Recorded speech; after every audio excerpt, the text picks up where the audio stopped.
This is Up for Debate, episode number 260, recorded July 26th, 2023. Hello, everybody. Welcome to this episode of Up for Debate, part of our Cherry Coke Summer. I'm Sean Jennings, joined as always by my good friend Matt Mariani. And Matt, I have just one question to ask you. You're in a desert, walking along in the sand, when all of a sudden you look down and see a tortoise. It's crawling towards you. You reach down and you flip the tortoise over on its back. Its belly baking in the hot sun, beating its legs, trying to turn itself over, but it can't. Not without your help. But you're not helping. Why aren't you helping, Matt? Why is that?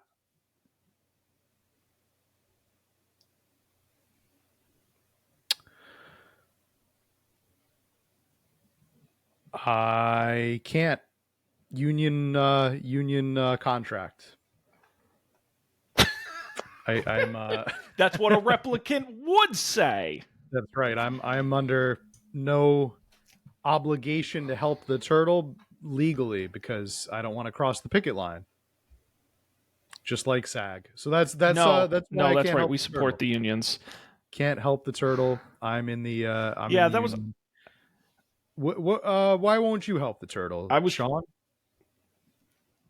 Because I'm a replicant, obviously. I mean, that's part of the test, right? If I helped him, I'd be human. So replicant. That I couldn't figure out what quote to start with. I went with that. What's the difference? You know, my alternate opening we're going to be more human than human is our motto, which I like Mr. Tyrell on that one. Yeah. So more this is a movie we did this week. Unlike any other movie I think we've done so far for this channel, right? Would you say so, Sean? It's pretty unique. It's out there. It is a one of a kind. I don't even know where to begin. This is our Cherry Coke Summer. Yes. In episode 3 with Mr. Harrison Ford at the helm. We're looking at all of his collective works from his early films such as American Graffiti. Last week we looked at the absolute gem of a classic, the Frisco Kid. I'll tell you, Matt, I'm going to file a workers' comp claim on the show. I'm suffering horrible whiplash from last week's movie to this one. It's done serious lasting damage. It's a problem. Yeah. That,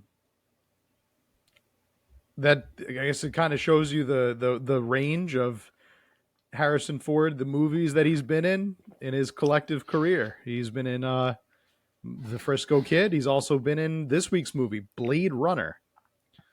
Yes, Blade Runner, 1982's film, directed by Ridley Scott, starring Harrison Ford, Rutger Hauer, and Sean Young, among others. Released on June 25th, 1982. I will say this, there's probably a ton of videos. I can say for sure there's lots and lots of commentary and reviews out there for the film Blade Runner that really delve into the themes really well. It delves into a lot of the ideas and the development in this movie.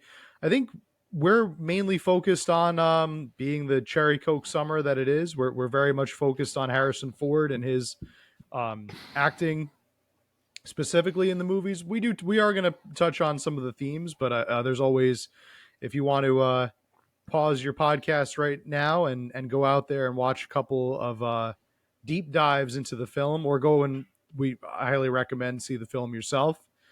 Go ahead and do that. I think we'll probably, speaking for Sean here, we'll probably mainly focus on Ford, who appears pretty early in this movie for the first time. A nice change of pace. It became a running meme where we now we should mention at the top that we also we didn't watch any of the Star Wars movies. We didn't watch any of the Indiana Jones films because we're really focusing on his Harrison Ford's I wouldn't say lesser known works, because Blade Runner was pretty big following. Non-franchise films. Yeah, non-franchise films. That's I think the best way to put it. Not major franchise. So not looking at any of those, but looking at Blade Runner, um he appears pretty early in this movie. Like first or not, is he in the very first scene? First scene's a lot of like kind of No, world because building. A lot of world building and a lot yeah, of it's like where universe building. the guy comes off planet and gets the test. Turns out he's a replicant. Shoots Yes. the gentleman giving the test and escapes. After that, though, we get to Ford pretty quick. Yes. Ford playing our main character in this movie, Officer Rick Deckard.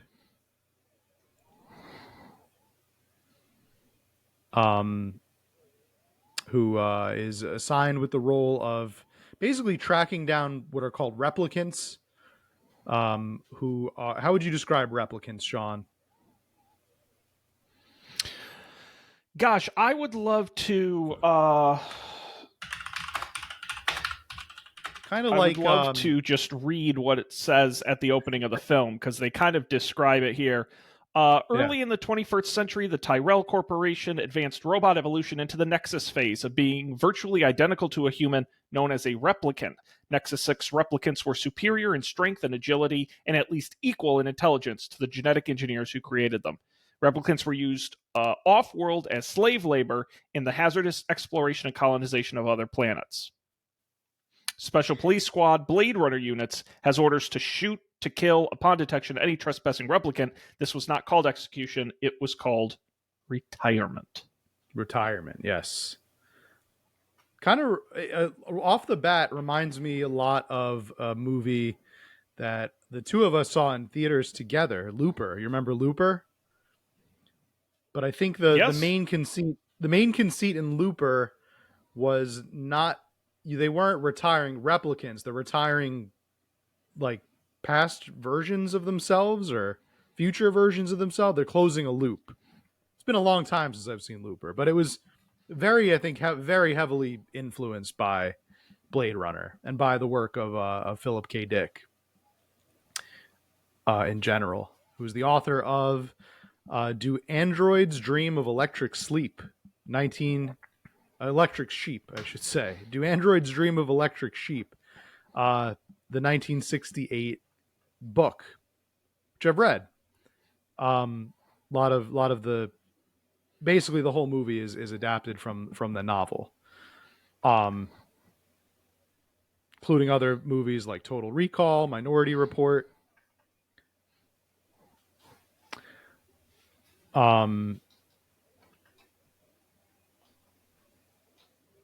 Do you feel like in this movie, Harrison Ford, right? He's Rick. He's Rick Deckard. He's this like kind of hard boiled detective, so to speak. Do you feel like his acting has kind of? I feel like it kind of upped a level with this movie. It kind of like he got a little bit more. He's got more chops now. This is now the we're entering the Ford era where he has a little bit more bite, a little bit more depth. What do you think about that? Um, yes, to some degree, I agree, but I also think there wasn't a ton of dialogue for him in this movie. It felt like a lot of staring and walking and being dramatic, which he did very well. But I think he shared the screen a lot with other people. I'll put it that way. I didn't feel going through this that he was like the solo star above everyone else. I felt like he was more embedded in the movie than him standing out. But I thought he was good. Yeah, no, I think that I'd agree with that. He's got more like less dialogue certainly than in some of his other films that I think are coming around that are like The Fugitive or other ones that we're about to dive into.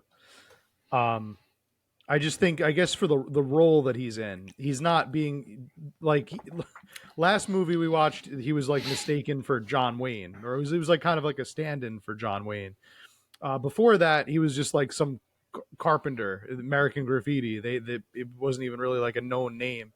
I guess what I'm saying is by now he's very much established in Hollywood. This is '82, which means that um, they're almost done with Star Wars.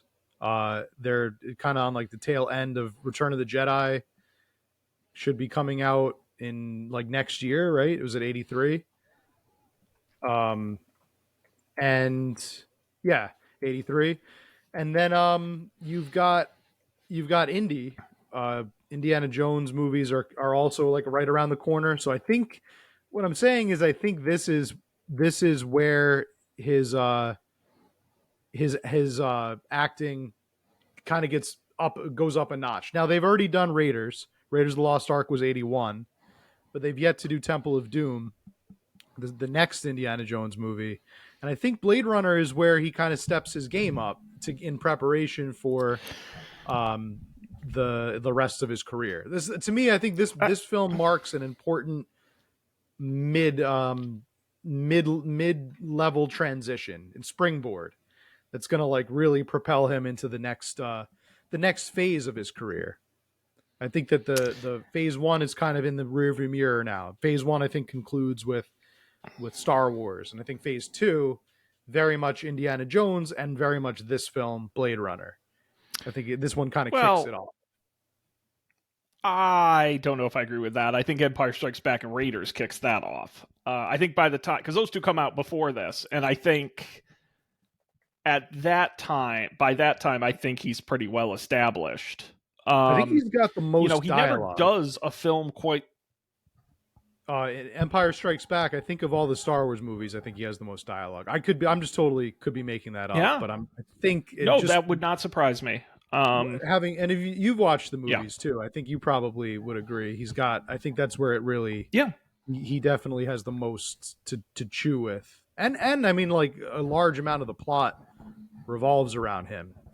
We can argue that in the first Star Wars, he's kind of still an ancillary character, but he goes on his own adventure in Empire. Him and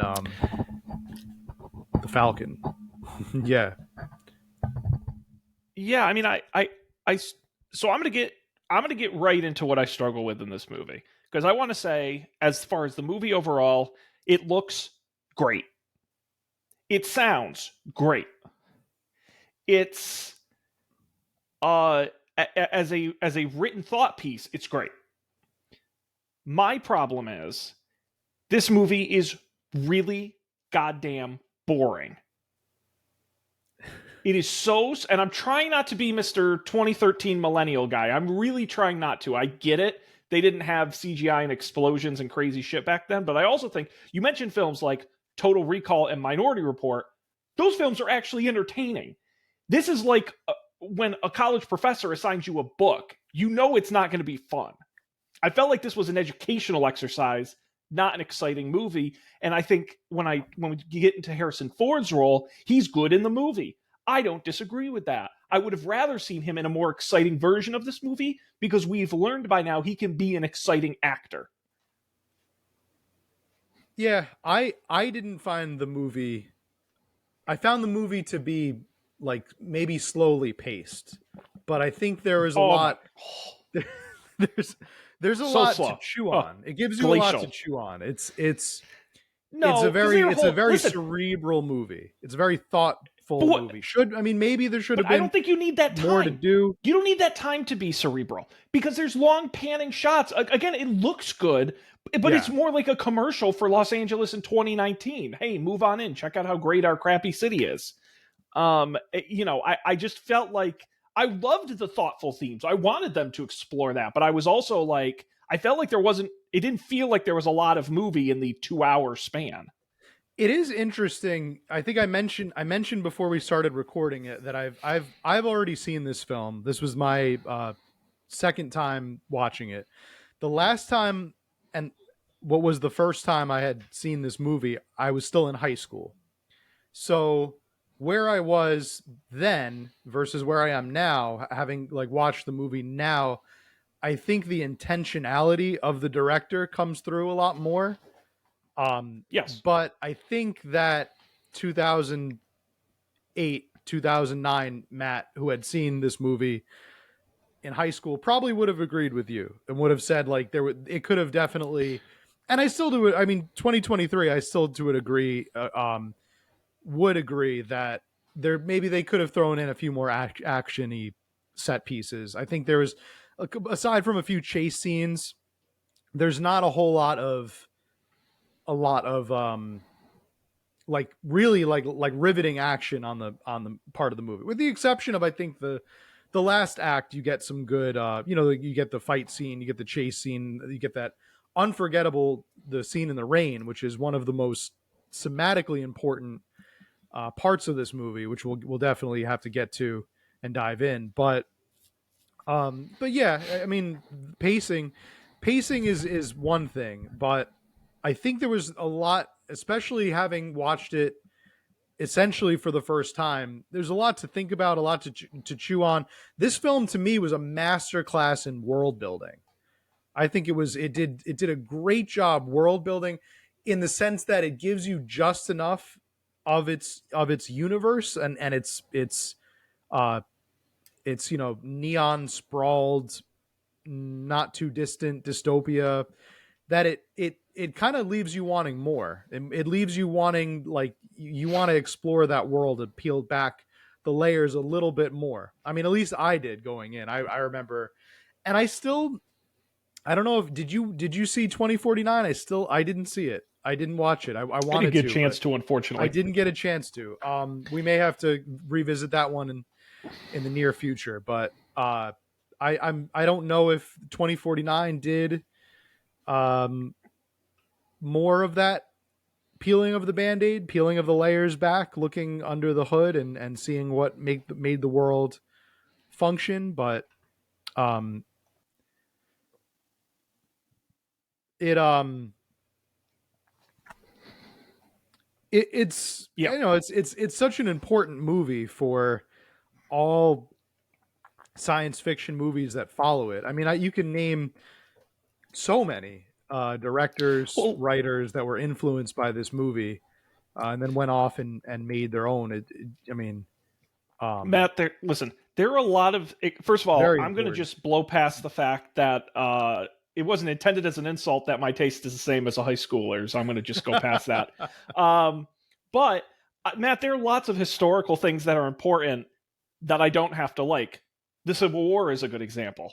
And so I agree with you. I do think in a hour and a half movie, I like this a little bit, although I feel like that's my complaint with every movie we watch here, is that's too long. I just think I have a horrible attention span. I'll admit that. Don't email me. But I I love all the world building stuff. It looked great. There was lots of little things happening all over the place. You could pause and see on multiple viewings. You're going to enjoy that. So from that respect, yeah, I think that, and again, it seems cliche because we've seen so many movies over the years take from this that it doesn't seem original like it did at the time. Yeah, that's what I was kind of also going to bring up, is that because so many other media have taken this mantle, and we've seen it reproduced so many times in movies and video games and books and shows, it seems kind of trite by our viewing of it, like 40, what are we going on, 40, 50 years later, how long uh it it seems like we maybe take it for granted. But I'm gonna agree. I think that it may have been slowly paced, and I think that there was definitely intentionality in that. But I think it leaves you with there's a lot of things to think about and consider throughout the film, such as, where can I get some of those noodles? Those noodles look great, right? The ones that he's eating in the little shop.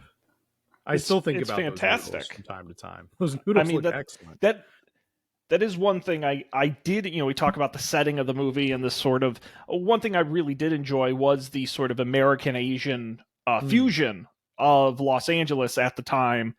Of course, having a wall crap, having a sign for Atari, and some of there is a certain pleasure that comes with watching a movie that takes place in the future that we've already Yeah. passed, Yeah. which is Supposedly quite amusing. 2019. Yeah. Yeah. But I did think that styling, the sort of advertising blimps going overhead, um, all the Asian imagery, I thought was a smart choice rather than just dingifying existing Los Angeles. Yeah, I think it's a responsible future.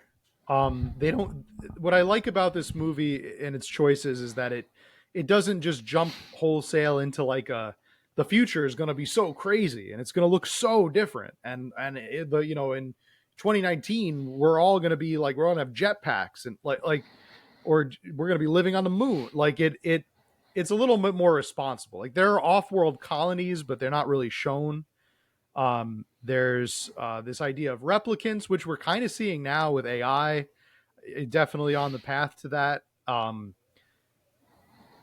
it's important is really it brings up a lot of the moral questionings and the philosophical discussion behind like what is the ethics of having these created beings. Like, can we just make them do whatever we want because they're just things, or are we responsible as their quote unquote creators to have some kind of like provide them with a sort of dignity or treat with them with some kind of like level of respect or ethics. That's really I think what's at the heart of this movie Blade Runner.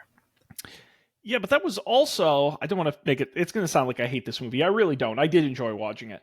But that was also part of what was missing for me was an aggressive moving plot line. And by that, I mean, there's really no mystery for him to solve. Yes, he's looking for these guys, but things just sort of happen. I guess with the snake scale, there's a little bit of mystery, not enough of it. And I loved the idea of the genetic engineering piece when we go to JF Sebastian's place and he's created his toys, right?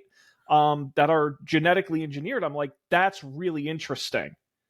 Like that angle of, I do think having Rachel as a replicant who doesn't know she's a replicant is very interesting. Those were the kind of themes I would have enjoyed spending more time on rather than the hunting down of the escaped replicants. I will say, I do think the ending of the movie does do a lot of the heavy lifting, and it ended very strong. So I'll at least give it that credit. It did. And now I guess we'll get into major spoiler territory. There are two, because I want to talk about that ending and the last, like that last part of the movie. There are two endings, two, I guess, canonical endings of the film. One is the director's cut, and one is the original theatrical release, right? Did you get a chance to watch? Which one did you watch? Did you watch them both? Did you watch? So it's confusing. Mm. If I'm going to be honest, the difference between all these, I believe I watched the director's cut with no narration. I did not check out any of the other versions. Okay, that's I think the major difference. See if I'm wrong here, but this is one of the ones where I think which version of the film you watch makes a difference on how you're kind of the impression you're left with at the end of the movie. Because one of the central mysteries, right, relies on Decker and his status as a replicant. And yes, in the final cut, I think the director's cut is there's like one of them there's like a voiceover, right? And it kind of like explains things a little bit more thoroughly. Yeah, the main difference. The dream sequence is the big difference, right? there's three big differences between the original theatrical cut and the director's cut. The first is the voiceovers. There were 13 of them in all throughout the whole movie. There was, you're right, a dream sequence of a unicorn running through a forest that had been taken out for the theatrical cut, and then the removal of the happy ending, which was in the original theatrical version of them sort of driving off into the sunset, accompanied with that voiceover. That was taken out as well. Yes, that's that was what I was getting at, was that happy ending. Your impression, I guess, leaving the theater is a little bit different based on, like, the happy ending, watching Deckard and Rachel drive away, presumably like to lead their own, post replicant lives or what have you, like they drive off into like the forest and kind of are on their own way. But that part is taken out in the director's cut. Do you know what Harrison Ford said about the director's cut? Our main man. What did Harrison Ford say? He had his thoughts in 2000. Harrison Ford gave his opinion on the director's cut of the film, wherein he said, although he thought it was spectacular, it did not move him at all. His reasoning was, they haven't put anything in, so it's still an exercise merely in design. So I guess Ford was more of a fan of the original, the theatrical cut.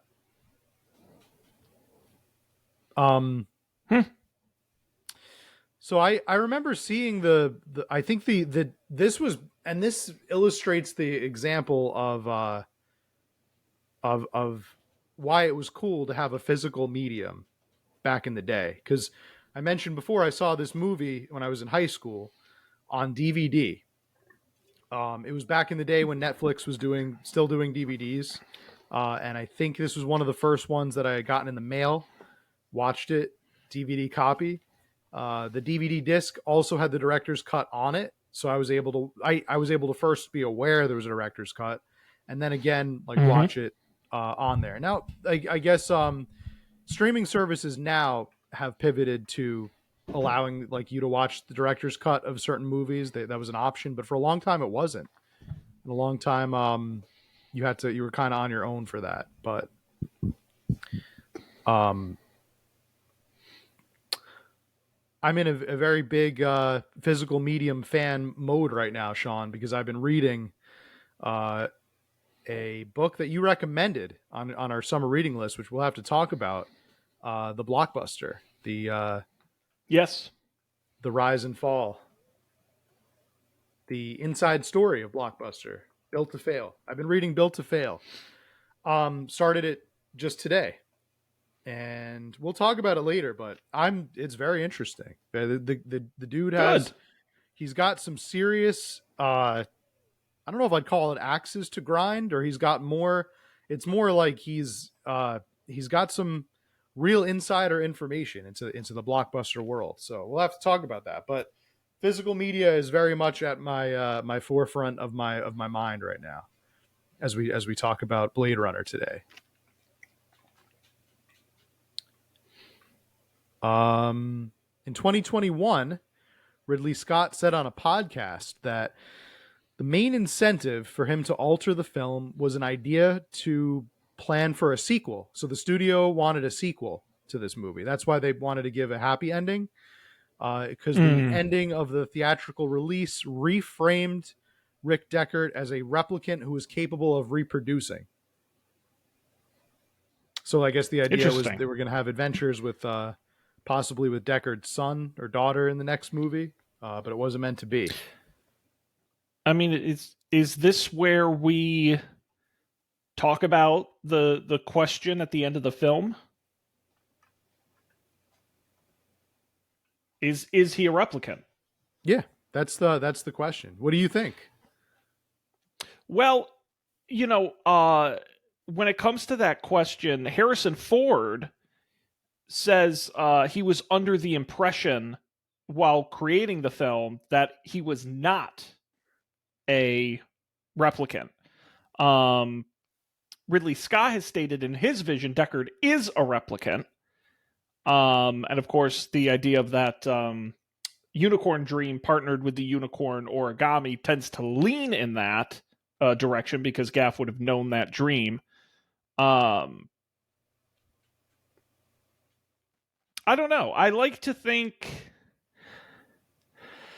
to be honest, I don't think it really matters all that much to the film itself. I do believe that they want us to think he's a replicant. I think that's what, but I don't know. Maybe it's more interesting if he's not. I don't know. What do you think, Matt? I remember watching the movie the first time and being completely convinced that he was.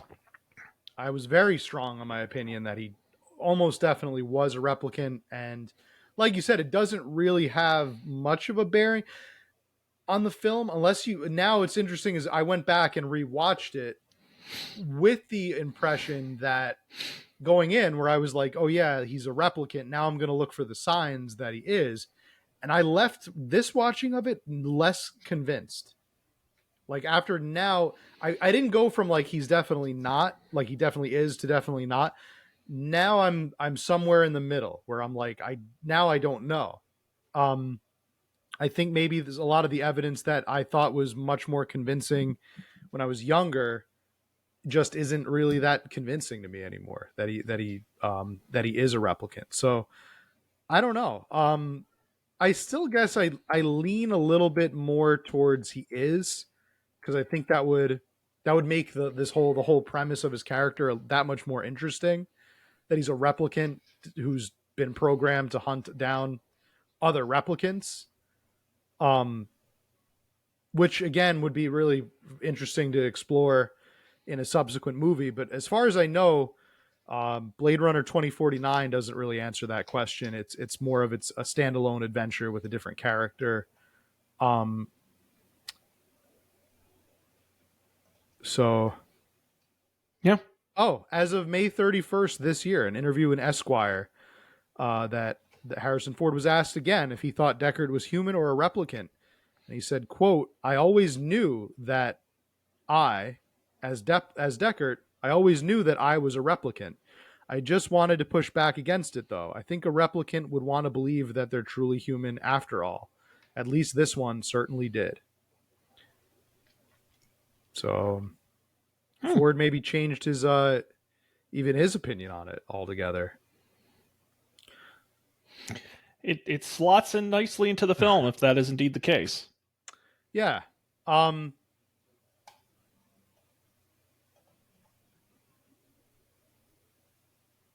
Seems like even the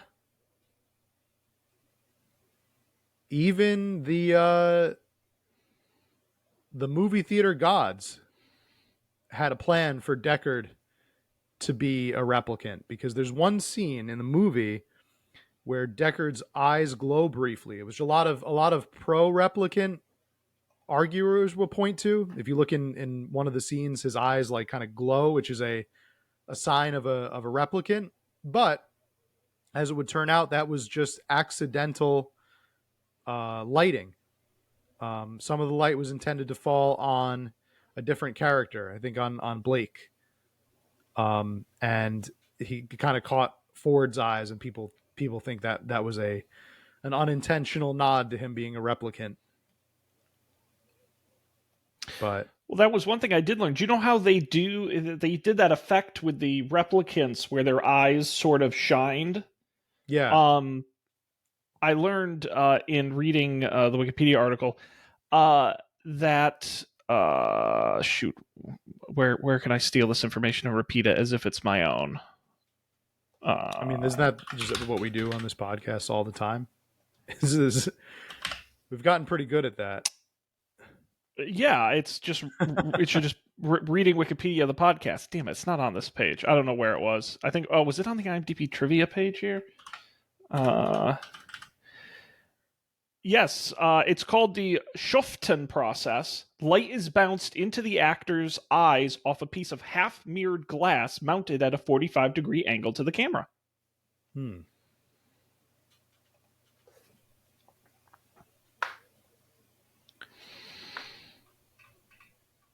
There you go.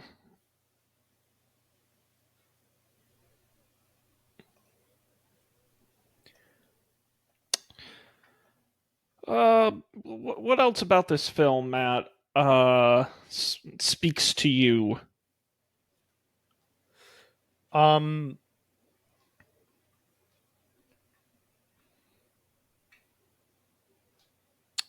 I guess we could also talk about is the a lot of great big bombastic backgrounds, like so many really well fleshed out, really good. It goes right in with the world building, right? The backgrounds of Yep. everything. Incredible work on the backgrounds, on the cinematography, makes the world really really feel organic and alive, which uh, is also like a plot a plot theme in this movie is life and what makes things alive. So um I really liked Yeah. the backgrounds, just the backgrounds and the idea that this really feels like a world you can just open your door and be in. Well, there was the at the Tyrell Corporation, Tyrell's sort of office slash bedroom, because I guess he sleeps there as well, as we learn towards the end of the movie, with that sort of faux. I don't know if it's Egyptian or sort of a lot of gold. It was just very interesting to see the opulence sort of presented in that way. His replicant owl. I thought that was just bizarre in a good way, but it was weird.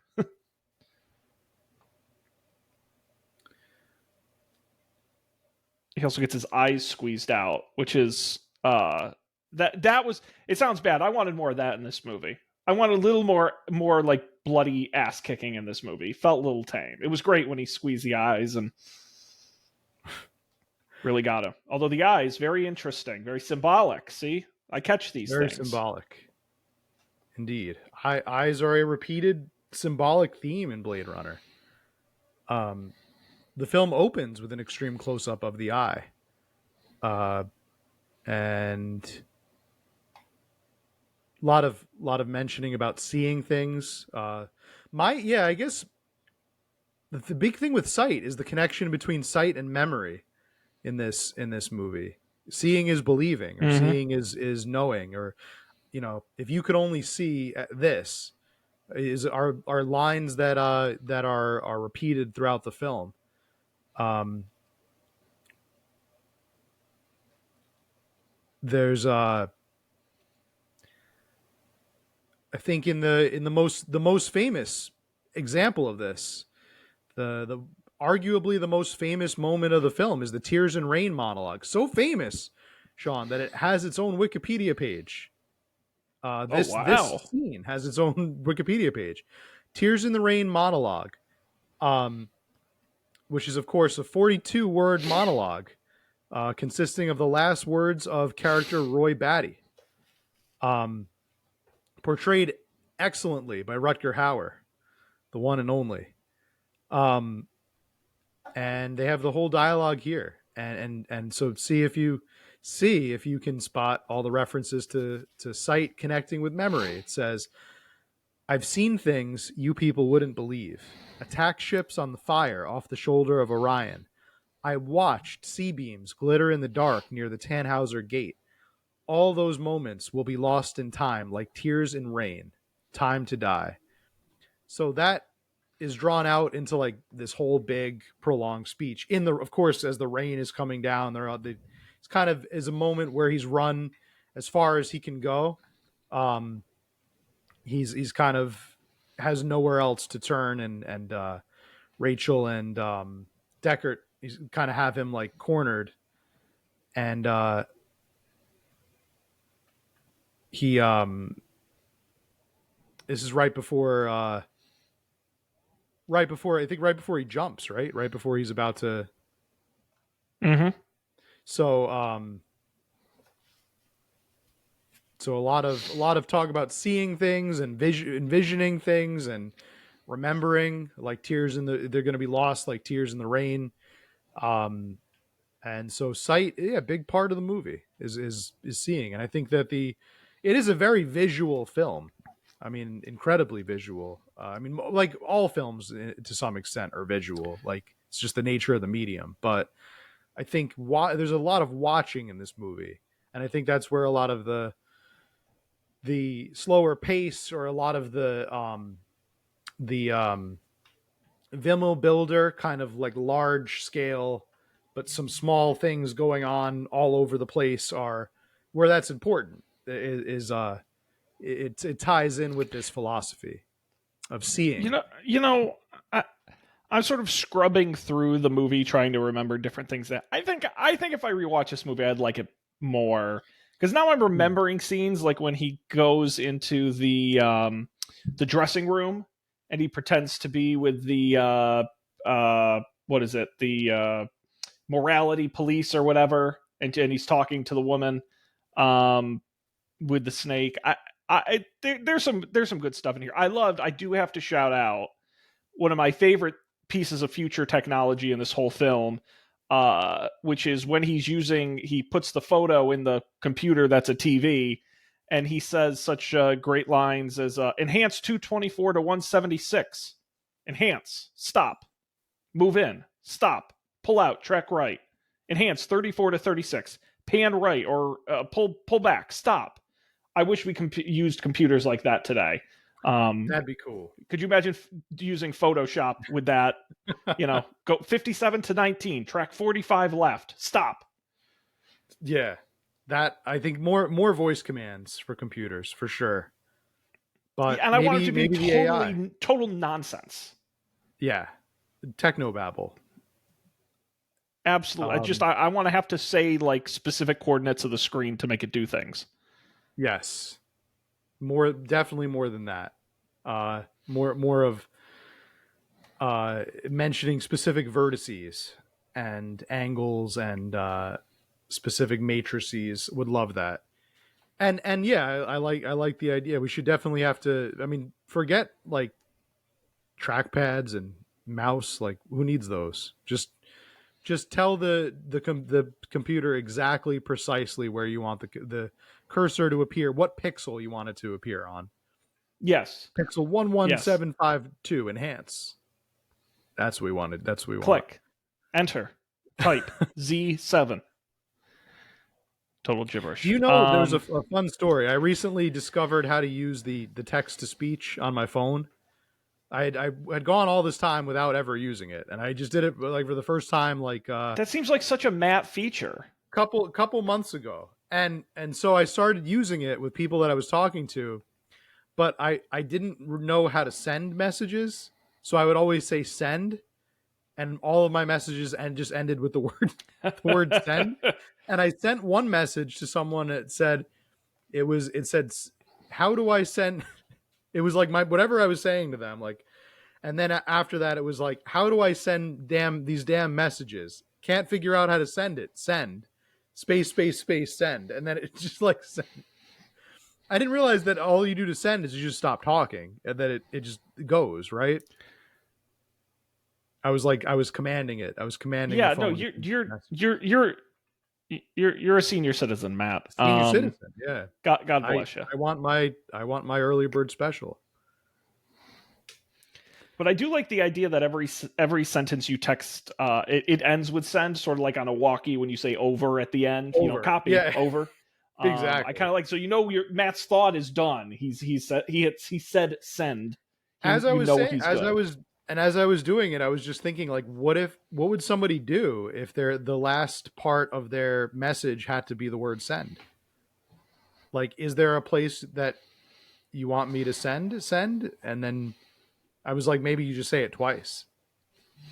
That was the thoughts that I was having before I discovered. Listen, Blade Runner had Harrison Ford had his problems in 2019. We've got our problems here in 2023 with this technology. We do. Were there any like funny stories about things that happened on set? Anything like about the making of this? Yeah. No, it sounds like it was horrible. Yeah, it really does. It doesn't sound. Ridley Scott sounds like a damn monster. Yeah, it doesn't sound very happy. That's what I'm looking for. Is like any kind of levity with with the making of. It doesn't really we have always like Star Wars. There seemed to be like a lot of fun stuff that happened. Matt,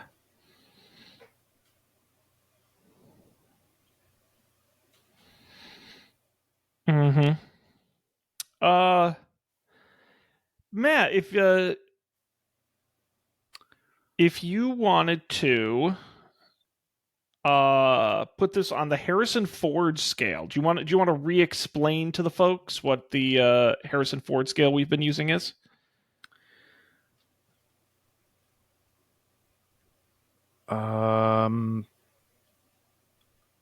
Personally, let me open up that document because Okay. I'm going to need to do that first. All right. So our Ford scale that we decided on, I would say on a 0 to 4 scale, this would be for me personally, it belongs in a museum. I would say a Harrison Ford for me. I'm going to Ford it. Wow, going all the way I think to it's just it's 4. solely because of its cultural significance, and I enjoyed the film greatly, even more so on my second watch through. I picked up a lot more thematically than I did the first time through, and with the benefit of a robust library out there of videos and articles to read and watch, that just an abundance of information about the film. I got to give it a Harrison Ford Wow. out of 4. Wow, that's quite a accomplishment there. Matt, what's a number 3 on the scale? That would be It Belongs in a Museum. No, oh, that's right. So, but you went to Harrison Ford. Harrison Ford, yes. Okay, I will give it. It belongs in a museum. I'm not gonna go all the way to Harrison Ford. But yes, I'll give it a 3. It belongs in a museum. It is certainly, there are reasons it's a classic. I feel Harrison Ford was great in it, but it didn't feel like a Harrison Ford movie. That to me is what, and that Indiana Jones pushes it to Harrison Ford because that's a Harrison Ford movie, And I think some of these next, we're doing Patriot Games next week. I think that might be a little more Harrison Ford movie. This one, great movie, needed a little more Ford, so it belongs in the museum. Yeah. That's fair. I think that's definitely a fair analysis. Looking at it, it would be, I guess, more beneficial if we establish the criteria of like, here's Harrison Ford in a movie versus the quality of the movie itself. Then, because he despite the fact that again he's a main character, he's not given a whole lot of dialogue in this one. So I think we'll probably see that a fair amount coming up. But what's our next film in the watch through? Matt, I'm glad you asked. We're going to fast forward an entire decade. We're going from 1982, and we're going to skip over films like Return of the Jedi, Indiana Jones and the Temple of Doom, Witness, The Mosquito Coast, Working Girls, Indiana Jones and the Last Crusade, Presumed Innocent, all the way to 1992's Patriot Games, Matt. That's right. We say no franchise film, but this is a little bit of a franchise. Matt, have you ever seen The Hunt for Red October? I have, yeah. The Sean Connery submarine. I'm sure. Flick, yeah. I'm sure you're aware. The Hunt for Red October is the first film appearance of Tom Clancy's famous character Jack Ryan, played in Hunt for Red October by Alec Baldwin. Patriot Games, the first standalone Jack Ryan film where Harrison Ford plays the titular hero. Have you seen Patriot Games before? I have not seen Patriot Games, nor have I seen Hunt for Red October. What's Jack Ryan's deal? In the he's not exactly a James Bond kind of, and he's not like an Ethan Hunt. He's not like a secret agent. I guess he's more of like a. Is he like a special ops guy, or? Because I remember Hunt for Red October also doesn't have a tremendous amount of action, and it's very, very talk heavy movie. And I'm assuming Patriot Games is like that. So, I've started to look at the Wikipedia page for Jack Ryan, the fictional character. He's mainly known for being a CIA agent in such films as Patriot Games, Hunt for Red October, Clear and Present Danger, The Sum of All Fears. But also, apparently, at one point, he becomes so these are all the Tom Clancy books. Apparently, at some point, he becomes the president of, like, America. Oh, really? In Patriot which games is weird. or in like a No, no, no. In the book series. In the book the book series. series? Okay. Yeah, Oh, the so the these last Jack Ryan. I didn't Yeah, know these were all yeah, he's from the adapted off of the books. same books. Wow. Okay. Yeah, there are, how many are there in the series? 21 Clear and novels present. in the Yeah. series. Clear and Present Danger, The Hunt for Red October, The Sum of All Fears. They're all. I didn't know it was all the same universe. Never knew that. Yeah, well, and the most recent 2014's Jack Ryan Shadow Recruit, starring, I believe, was that Matt Damon? Chris No, Pine. That was Chris Chris Pine. Pine. Yeah, Um, I just saw the movie poster no, for that that. Chris Pine. And then, of course, the Jack Ryan TV series on Amazon Prime, starring The Office's John Krasinski. Yeah. So that's all kind of tied together. Did not know that. All with the same character. Well, Matt, hopefully by next week's episode, you'll have read all the books, so we can be able to talk about this character in depth. It's the kind of research we do on the show to be prepared. I need to practice speed reading, Sean. I need to get better at speed reading. Otherwise, how am I going to finish my 10 books to get my personal pan pizza at Pizza Hut? How am I going to do that? I gotta read 10 books over the summer. Yeah, I would. If I worked at a Pizza Hut and a child came in and said, I read 10 Tom Clancy novels, can I have a personal pan pizza? I would be so suspicious. Well, what I'd if be a very worried for 32-year-old that man child came in and the 32-year-old man handed you a card Oh, well, you didn't say that. but the card had little stickers on it, and I said I read 10 Goosebumps books. I expect a personal pan pizza. No. Then you got to pay for the pizza. You're an adult with a job. You got to pay for the pizza, or at least read something a little more War and Peace. I mean, get a little more challenging. War and Peace, my favorite author. War and Peace. War and Peace. Matt, yeah. I think that's going to wrap us up here as we continue through the Cherry Coke summer. One of these days, I'll actually bring. I hope everybody enjoyed to drink while we're on the show. Well, you haven't seen this actually, Matt. You want me to play? I don't know. I hope our internet connection is good enough. So when we do these series, I always pick a sort of clip's not the right word, but I pick a sort of clip or something to play at the beginning of each episode. Really? And yeah, so a little on the audio version. And I picked I don't think our internet's going to be good enough to do this. I'll send you the link. It's a Cherry Coke commercial that plays at the beginning of the episode. So I'll send you the link. It's a lot of fun. Cool. All right. Well, we're going to put a pin in it here. Thanks, everybody, for joining us. We appreciate it. Of course, if you didn't catch American Graffiti or The Frisco Kid before this, check out our podcast wherever podcasts are available. Be sure to subscribe. Up for Debate. You visit our website, upfordebate.tv, with the links to the audio and the video, which is pretty exciting. And then you can also get a hold of us at Up for Debate TV, or email us upfordebatetv@gmail.com. You can email me and tell me how big of an idiot I am with my film opinions. I look forward to that. We're going to be back next week with another hit of Harrison Ford. But until then, on behalf of Sean, he's Matt. Yep. Thanks for being here. We'll see you next time on another great episode of Up for Debate.